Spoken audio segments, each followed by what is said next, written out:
Hi, ನಾನು Sandeep from tech in Kannada. ಎಲ್ಲರಿಗೂ ಗೊತ್ತಿನ tech ನ್ಯೂಸ್ಗೆ ಸ್ವಾಗತ. ಇವತ್ತಿನ ಮೊದಲ ಟೆಕ್ ನ್ಯೂಸ್ ಬಂದ್ಬಿಟ್ಟು ನಿಮ್ಮೆಲ್ಲರಿಗೂ ಗೊತ್ತಿರ್ಬೋದು, ಇನ್ನು ಕೆಲವೇ ದಿನಗಳಲ್ಲಿ ಫ್ಲಿಪ್ಕಾರ್ಟ್ನಲ್ಲಿ ಬಿಗ್ ಬಿಲಿಯನ್ ಡೇ ಶುರುವಾಗ್ತಾ ಇರುವಂಥದ್ದು ಮತ್ತು ಅಮೆಝಾನ್ನ ಗ್ರೇಟ್ ಇಂಡಿಯನ್ ಫೆಸ್ಟಿವಲ್ ಸೇಲ್ ಇದೆಲ್ಲ ಶುರುವಾಗ್ತಾ ಇರುವಂಥದ್ದು. ಈ ಒಂದು ಟೈಮಲ್ಲಿ ನೀವೇನಾದರೂ ಐಫೋನ್ನ ಪರ್ಚೇಸ್ ಮಾಡಬೇಕು ಅಂತ ಯೋಚನೆ ಮಾಡ್ತಾ ಇದ್ದೀರಾ ಅಂತಂದರೆ ಹೆವಿ ಆಫರ್ ಎಲ್ಲ ಸಿಗ್ತಾ ಇರುವಂಥದ್ದು ಆಯಿತಾ.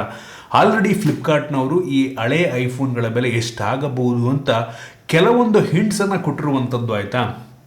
ಅದರಲ್ಲಿ ನನಗೆ ತುಂಬ ಇಂಟ್ರೆಸ್ಟಿಂಗ್ ಅನಿಸಿದ್ದು ಐಫೋನ್ 13ನ ಬೆಲೆ ಮತ್ತು ಐಫೋನ್ 11ನ ಬೆಲೆ. ಐಫೋನ್ 13ನ ಬೆಲೆ ಶಾಕಿಂಗ್ಲಿ ಹೆವಿ ಕಡಿಮೆ ಆಗ್ತಾ ಇರುವಂಥದ್ದು. ಎಷ್ಟು ಕಡಿಮೆ ಅಂತ ಅಂದರೆ ನಂಬೋದಕ್ಕೆ ಸಾಧ್ಯವಾಗದಷ್ಟು ಕಡಿಮೆ ಆಗ್ತಾ ಇರುವಂಥದ್ದು. 50,000ಕ್ಕೆ ನಂಗನಿಸ್ತಂಗೆ ಬ್ಯಾಂಕ್ ಆಫರೆಲ್ಲ ಇನ್ಕ್ಲೂಡ್ ಮಾಡ್ಕೊಂಡು ಇನ್ನೂ ಕಡಿಮೆ ಆದರೂ ಆಗ್ಬೋದು. 50,000 ರೂಪಾಯಿಗೆ ಐಫೋನ್ 13ನ ಪರ್ಚೇಸ್ ಮಾಡ್ಬೋದು ಅಂತ ಅಂದರೆ ಕ್ರೇಜಿ ವಿಷಯ. ಕಣ್ಣು ಮುಚ್ಕೊಂಡು ಪರ್ಚೇಸ್ ಮಾಡ್ಬೋದು. 1 ವರ್ಷ ಹಳೆಯ ಸ್ಮಾರ್ಟ್ಫೋನು ಮತ್ತು ಐಫೋನ್ 13 ಮತ್ತು 14 ಅಂತ ಮೇಜರ್ ಡಿಫ್ರೆನ್ಸ್ ಇಲ್ಲ. ಸೊ 50,000 ರೂಪಾಯಿಗೆ ಐಫೋನ್ 13ನ ಕಣ್ಣು ಮುಚ್ಕೊಂಡು ಪರ್ಚೇಸ್ ಮಾಡ್ಬೋದು. So in case iPhone purchase ಮಾಡಬೇಕು ಅಂತ ಯೋಚನೆ ಮಾಡ್ತಿದ್ದವರು ದಯವಿಟ್ಟು ವೆಯ್ಟ್ ಮಾಡಿ, ಹೆವಿ ಆಫರ್ ಸಿಗುತ್ತೆ. ಇನ್ನು ಐಫೋನ್ 11ನ ಬೆಲೆ ಕೂಡ ಕಡಿಮೆ ಆಗ್ತಾ ಇರುವಂಥದ್ದು ಆಯಿತಾ. 30,000 ರೂಪಾಯಿಗೆ 30,000 ರೂಪಾಯಿಗೆ ಐಫೋನ್ 11 ಪರ್ಚೇಸ್ ಮಾಡ್ಬೋದು. ಕ್ರೇಜಿ ವಿಷಯ. ನಾನು 2 ವರ್ಷ ಮುಂಚೆ ಇದೇ ಟೈಮಲ್ಲಿ ಐಫೋನ್ 11 ಪರ್ಚೇಸ್ ಮಾಡಿದ್ದೆ. 46,000-47,000 ರೂಪಾಯಿ ಕೊಟ್ಟು ಪರ್ಚೇಸ್ ಮಾಡಿದ್ದು ಬೆಂಕಿ ವಿಷಯ. ಮತ್ತು ಐಫೋನ್ 12 ಮಿನಿಯ ಬೆಲೆ ಕೂಡ ಕಡಿಮೆ ಆಗ್ತಾ ಇರುವಂಥದ್ದು. ಮೋಸ್ಟ್ಲಿ ಒಂದು 35 ಅಥವಾ 40,000 ರೂಪಾಯಿ ಒಳಗಡೆ ಬರಬಹುದು ಅಂತ ಅನ್ನಿಸ್ತದೆ. ಐಫೋನ್ 12 ಮಿನಿ 35,000 ಹಂಗೆ ಅನ್ನಿಸ್ತಂಗೆ, 40,000 35 ಆಗಬಹುದು. ಕಾದು ನೋಡಿ ಎಷ್ಟಾಗುತ್ತೆ ಅಂತ. ಮತ್ತು ಪ್ರೋ ಮ್ಯಾಕ್ಸು ಹತ್ತತ್ರ 1,00,000 ಆಗ್ಬೋದು. ಮತ್ತು 13 ಪ್ರೋ ಅದು ಮೋಸ್ಟ್ಲಿ ಒಂದು 90,000 ರೇಂಜಲ್ಲಿ ಲಾಂಚ್ ಆಗಬಹುದು. ಓವರಾಲ್ ಐಫೋನ್ ಪರ್ಚೇಸ್ ಮಾಡೋಂಥವ್ರಿಗೆ ಬೆಸ್ಟ್ ಆಫರ್ ಸಿಗ್ತಾ ಇದೆ. ಸೊ ಕ್ರೇಜಿ ವಿಷಯ. ನನಗಂತೂ ಹೆವಿ ಇಂಪ್ರೆಸಿವ್ ಅಂತ ಅನ್ನಿಸ್ತು. ಇನ್ನು ಮುಂದಿನ ಟೆಕ್ ನ್ಯೂಸ್ ಬಂದ್ಬಿಟ್ಟು, ಮೊನ್ನೆ ಟ್ವಿಟರ್ಲಂತೂ ಈ ಒಂದು ಪೋಸ್ಟ್ ಹೆವಿ ಟ್ರೆಂಡ್ ಆಗಿತ್ತು, ವೈರಲ್ ಆಗಿತ್ತು. ರೆಡ್ಮಿ 6A ಸ್ವಲ್ಪ ಹಳೆ ಫೋನು. ಅದು ಏನಾಗಿದೆ, ಒಬ್ಬ ಮಹಿಳೆ ಅವರ ದಿಂಬು ಕೆಳಗಡೆ ಫೋನ್ ಹಿಡ್ಕೊಂಡು ಮಲ್ಕೊಂಡ್ಬಿಟ್ಟಿದ್ದಾರೆ.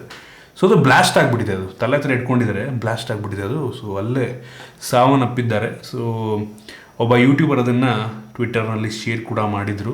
ಸೊ ಆ ಒಂದು ಫೋನ್ನ ಪರಿಸ್ಥಿತಿ ಹೆಂಗಾಗಿದೆ ನೋಡ್ತಾ ಇದ್ದೀರಾ. ದಯವಿಟ್ಟು ಆದಷ್ಟು ಫೋನ್ನ ಸ್ವಲ್ಪ ದೂರ ಇಟ್ಟು ಮಲ್ಕೊಳ್ಳಿ. ನಾನು ಕೂಡ ಎಷ್ಟೋ ಸಲ ಫೋನ್ ಅಲ್ಲೇ ಪಕ್ಕದಲ್ಲಿ ಇಟ್ಕೊಂಡು ಮಲ್ಕೊಂಡಿರ್ತೀನಿ. ಸೊ ಆದಷ್ಟು ಸ್ವಲ್ಪ ದೂರ ಇಟ್ಟರೆ ಒಳ್ಳೆಯದು. ಯೂಶ್ವಲಿ ಈ ರೀತಿ ಪ್ರಾಬ್ಲಮ್ ಆಗೋದಿಲ್ಲ. Rarest of the rare case ಏನಾಗಿರುವಂಥದ್ದು, ಇದು ಬ್ಲಾಸ್ಟ್ ಆಗಿದೆ. Rarest of the rare case, ತುಂಬ ರೇರು ಈ ರೀತಿ ಆಗುವಂಥದ್ದು. ಅದು MI ಫೋನೇ ಆಗಬೇಕು, ರೆಡ್ಮಿ ಫೋನ್ ಆಗಬೇಕು ಅಂತಲ್ಲ, ಯಾವ ಫೋನ್ ಬೇಕಾದರೂ ಆಗ್ಬೋದು. ಸೊ ಆದಷ್ಟು ಸ್ವಲ್ಪ ದೂರ ಇಟ್ಕೊಳ್ಳಿ. ಮತ್ತು ಚಾರ್ಜ್ ಹಾಕ್ಕೊಂಡು ಸ್ವಲ್ಪ ಕಷ್ಟ ಆಯಿತಾ. ಚಾರ್ಜ್ ತಲೆ ಹತ್ರನೇ ಇಟ್ಕೊಂಡು ಚಾರ್ಜ್ ಹಾಕ್ಕೊಂಡು ಇದೆಲ್ಲ ಮಾಡೋದಕ್ಕೆ ಹೋಗ್ಬಿಡಿ ಅಷ್ಟೇ.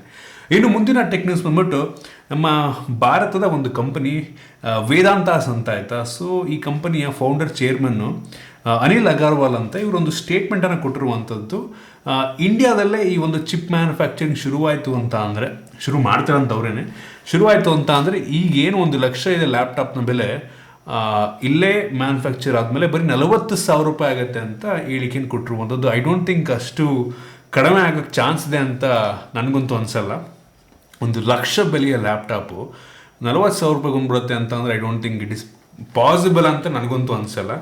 ಮೋಸ್ಟ್ಲಿ ಒಂದು 10,000 ಕಡಿಮೆ ಆಗ್ಬೋದು. ನಮ್ಮ ದೇಶದಲ್ಲಿ ಮ್ಯಾನುಫ್ಯಾಕ್ಚರ್ ಮಾಡಿದ್ರೆ ಒಂದು 10,000 ಕಡಿಮೆ ಆಗ್ಬೋದು.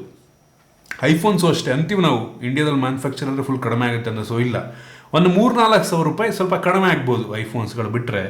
ಅಂಥ ಮೇಜರ್ ಡಿಫ್ರೆನ್ಸ್ ಆಗೋದಿಲ್ಲ ನನಗೆ ಅನ್ನಿಸ್ದಂಗೆ.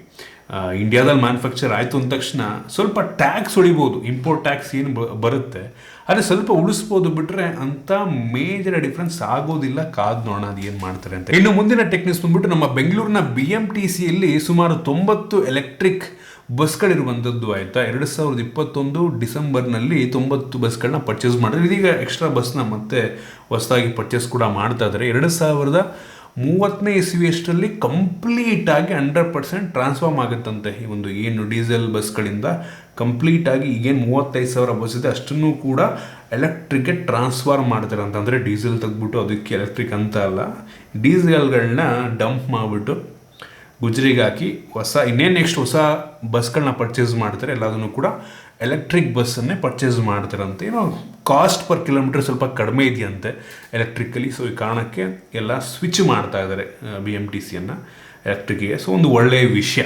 ಸೊ ಇನ್ನೂ ಒಂದು 8 ವರ್ಷದಲ್ಲಿ ಫುಲ್ ಕಂಪ್ಲೀಟಾಗಿ ಟ್ರಾನ್ಸ್ಫಾರ್ಮ್ ಆಗತ್ತಂತೆ. ಸೂಪರ್. ಇನ್ನು ಮುಂದಿನ ಟೆಕ್ ನ್ಯೂಸ್ ಬಂದ್ಬಿಟ್ಟು ಗೋಪ್ರೋದವರು ಅವರ ಹೊಸ ಆ್ಯಕ್ಷನ್ ಕ್ಯಾಮ್ರಾವನ್ನು ಲಾಂಚ್ ಮಾಡಿರುವಂಥದ್ದು GoPro Hero 11 ಬ್ಲ್ಯಾಕ್. ಸೊ ಅದರಲ್ಲಿ 2 ವೇರಿಯಂಟನ್ನು ಲಾಂಚ್ ಮಾಡಿದ್ದಾರೆ. Normal GoPro Hero 11 ಮತ್ತಿನ್ನೊಂದು Hero 11 mini ಅಂತ. ಮಿನಿಯಲ್ಲಿ ಫ್ರಂಟಲ್ಲಿ ಯಾವುದೇ ಡಿಸ್ಪ್ಲೇ ಇರೋದಿಲ್ಲ, ಸೊ ಅಷ್ಟೇ ಚೇಂಜು. ಕಾಸ್ಟ್ ಸ್ವಲ್ಪ ಕಡಿಮೆ ಆಗುತ್ತೆ. ನಾರ್ಮಲ್ Hero 11 ಬ್ಲ್ಯಾಕ್ ಸುಮಾರು ನಮ್ಮ ದೇಶದಲ್ಲಿ ಸುಮಾರು ಒಂದು 50,000 ರೇಂಜ್ ಆಗ್ಬೋದು. ಮಿನಿ ವೇರಿಯಂಟ್ 40,000 ಆಗ್ಬೋದು. ನೀವೇನಾದರೂ ಅಮೆರಿಕ ಅಥವಾ ಬೇರೆ ದೇಶದಿಂದ ಪರ್ಚೇಸ್ ಮಾಡಿದ್ರೆ ಸ್ವಲ್ಪ ಕಡಿಮೆ ಬೀಳುತ್ತೆ, ಹೆವಿ ಕಡಿಮೆ ಬೀಳುತ್ತೆ. ನಮ್ಮ ದೇಶದಲ್ಲಿ GoPro ಕ್ಯಾಮ್ರಾಗಳು ಹೆವಿ, ಆ್ಯಕ್ಷನ್ ಕ್ಯಾಮ್ರಾ ಸ್ವಲ್ಪ ಕಾಸ್ಟ್ ಜಾಸ್ತಿ. ತೋರಿಸ್ತಾ ಇದ್ದೀನಿ, ಎರಡು ಕೂಡ ಈ ರೀತಿ ಇರುವಂಥದ್ದು ಚೆನ್ನಾಗಿದೆ. ಒಂಥರ ಅಂತ ಲುಕ್ ಏನು ಚೇಂಜ್, Hero 10ಗೆ ಕಂಪೇರ್ ಮಾಡಿಕೊಂಡ್ರೆ ಲುಕ್ ವೈಸ್ ನಂಗೆ ಅನ್ನಿಸ್ದಂಗೆ ಅಂತ ಮೇಜರ್ ಚೇಂಜ್ ಆಗಿದೆ ಅಂತ ಅನ್ನಿಸ್ತಾ ಇಲ್ಲ. ಇನ್ನು ಮುಂದಿನ ಟೆಕ್ ನ್ಯೂಸ್ ಬಂದ್ಬಿಟ್ಟು ನಿಮ್ಮೆಲ್ಲರಿಗೂ ಗೊತ್ತಿರ್ಬೋದು, ರಿಯಲ್ಮಿ ಅವರು 2 ಹೊಸ ಫೋನ್ಗಳನ್ನು ಲಾಂಚ್ ಮಾಡಿದ್ದಾರೆ. ಆಲ್ರೆಡಿ ಒಂದು ವಿಡಿಯೋ ನಾವು ಪಬ್ಲಿಷ್ ಮಾಡಿದ್ದೀನಿ. ರಿಯಲ್ಮಿ C30s ಮತ್ತು ನಾರ್ಜೋ ಸೀರೀಸಲ್ಲಿ ನಾರ್ಜೋ 50i ಪ್ರೈಮ್ ಅಂತ ಏನೇನೋ ಹೆಸರು ಹಾಕ್ಬಿಟ್ಟು ಲಾಂಚ್ ಮಾಡಿದ್ದಾರೆ. ಎರಡು ಕೂಡ ಆಲ್ಮೋಸ್ಟ್ ಸಿಮಿಲರ್ ಸ್ಪೆಸಿಫಿಕೇಶನ್ ಹೊಂದಿರುವಂಥ ಸ್ಮಾರ್ಟ್ಫೋನ್ಗಳು. 7,500 ರೇಂಜಲ್ಲಿರುವಂಥ ಸ್ಮಾರ್ಟ್ಫೋನ್ಗಳು. ನೀವಿನ್ನೂ ಒಂದು ವಿಡಿಯೋ ನೋಡಿಲ್ಲ ಅಂದರೆ ಡಿಸ್ಕ್ರಿಪ್ಷನ್ ಲಿಂಕ್ ಕೊಡ್ತೀನಿ. ಇವತ್ತು ಬೆಳಗ್ಗೆ ಪಬ್ಲಿಷ್ ಮಾಡಿ ನೋಡ್ಕೊಂಬನ್ನಿ ಅಷ್ಟೇ. ಸೊ ಆಲ್ರೆಡಿ ಲಾಂಚ್ ಆಗಿರುವಂಥದ್ದು. ಇನ್ನು ಮುಂದಿನ ಟೆಕ್ನಿಕ್ಸ್ ಬಂದ್ಬಿಟ್ಟು ಇನ್ಫಿನಿಕ್ಸ್ ಅವರು ಒಂದು ಹೊಸ ಫೋನ್ ಲಾಂಚ್ ಮಾಡ್ತಾ ಇದ್ದಾರೆ, Infinix Zero Ultra 5G ಅಂತ. ಸೊ ಅದು 25,000 to 30,000 ರೇಂಜಲ್ಲಿ ಲಾಂಚ್ ಆಗುವಂಥ ಸ್ಮಾರ್ಟ್ಫೋನ್ ಆಗಿರುವಂಥದ್ದು. ಇದರ ಸ್ಪೆಷಾಲಿಟಿ ಏನಪ್ಪ ಅಂದರೆ 180 ವ್ಯಾಟ್ನ ಚಾರ್ಜರ್ ಇರುತ್ತಂತೆ. ಇದರಲ್ಲಿರುವಂಥ ಪ್ರೊಸೆಸರ್ ಅಂತ ಹೆವಿ ಪವರ್ಫುಲ್ ಆಗಿರುವಂಥ ಪ್ರೊಸೆಸರ್ ಅಲ್ಲ, ಗೊತ್ತಿಲ್ಲ ಯಾವುದು ಅಂತ. ಬಟ್ ಲೀಕ್ಸ್ಗಳ ಪ್ರಕಾರ ಇದರಲ್ಲಿ ಡೈಮೆನ್ಸಿಟಿ 920 5G ಪ್ರೊಸೆಸರ್ ಇರುತ್ತಂತೆ. ಅಂಥ ಹೆವಿ ಪವರ್ಫುಲ್ ಆಗಿರುವಂಥ ಪ್ರೊಸೆಸರ್ ಅಲ್ಲ. ಅಟ್ಲೀಸ್ಟ್ 1200 1300 ಕೊಟ್ಟರೆ ಚೆನ್ನಾಗಿರ್ತಾ ಇತ್ತು.